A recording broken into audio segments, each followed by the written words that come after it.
We're facing some big challenges in education. We're seeing the largest declines in national test scores since 1990. The teacher shortage is devastating many schools, especially in rural and urban America. These are symptoms of something deeper.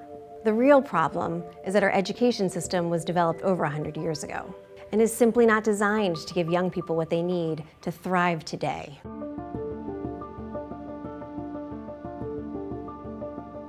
In the Reinvention Lab, we fuel the future of learning by deeply understanding, amplifying, and designing based on the innovative bright spots that are already happening in our communities. We're asking ourselves how we, as educators, can meet the needs of our young people today while simultaneously designing an entirely new system. We're facing a design problem, so why not seek a design solution? I'm inspired by the story of the Bay Bridge. When it was built in the 1930s, it was an engineering feat. But within decades, it was widely understood that it no longer met modern safety standards. Then, in 1989, an earthquake caused a portion of the bridge to collapse. Now there was a choice: repair the old bridge or build a new one. At the time, 400,000 people a day depended on the Bay Bridge. They couldn't just shut it down while they built a replacement. So they did both. After repairing the damage, engineers were charged with building an entirely new bridge alongside the old one. Then, traffic was shifted, section by section, from the old bridge to the new. In education, the ground's been shaking underneath us for decades. Coming out of the pandemic, most of our creative time, energy, resources is still going towards fixing the old system. Yet this might be our one chance to build something radically different. Something that can actually adapt to our young people's evolving needs. It doesn't have to be either or. Let's do both. The blueprint for the new bridge, it's already being drafted. Educators are asking themselves, how might young people be best prepared to thrive in and to actively shape this rapidly changing world? This is Noah Fortson. He's showing ways that learning extends beyond the four walls of the classroom.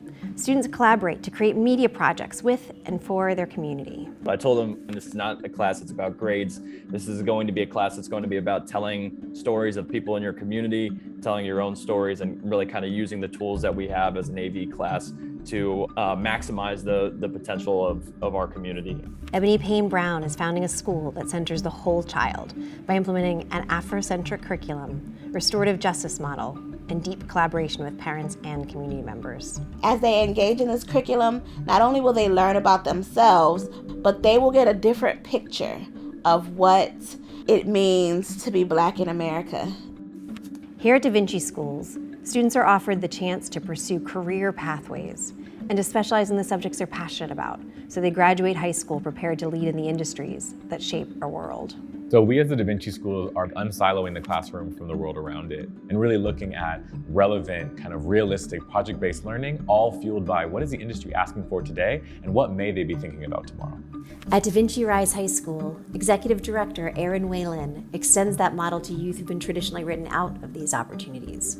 Rise is built upon the idea of building from the margin. We focused our design process around youth who are in the foster care system, have experienced housing instability, and/or have been in the juvenile justice system. So what's exciting about this is that there are so many educators, innovators, and leaders who are already answering these questions in very different ways alongside students and communities. I think the question for all of us in education is, how do we work on both bridges? We need everyone. We need people working to repair the current system. And we need more people willing to join in the work of reinventing public education, to build that new bridge alongside the old. So that when it's built, we can finally have the deeply relevant, liberatory, joy-filled education system that every young person deserves.